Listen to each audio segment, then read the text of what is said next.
but consensus became but the desire for beauty and the hunger for community. By 1967, the Vietnam War had pushed aside such ambitions. If SDSers had once believed they could work with liberal Democrats like Johnson, they now interpreted social injustice at home as the inevitable consequence of the president's dangerous and destructive foreign policies. SDS threw its energies into building a movement against the war in Vietnam. President Johnson, meanwhile, pursued a foreign policy that would swallow up the funding for his own plans for a war on poverty, and would precipitate a very different war at home: Americans against Americans. As hawks and doves lined up on opposite sides, the Vietnam War created a huge and enduring rift.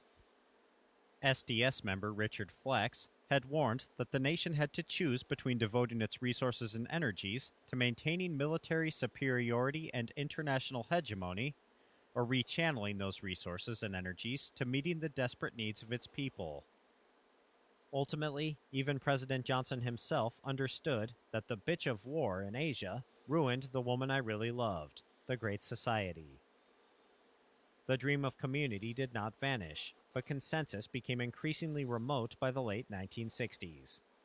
By that time, parents and children were at odds over values and aspirations, urban uprisings were rocking the nation, and political leaders were struck down by assassins' bullets.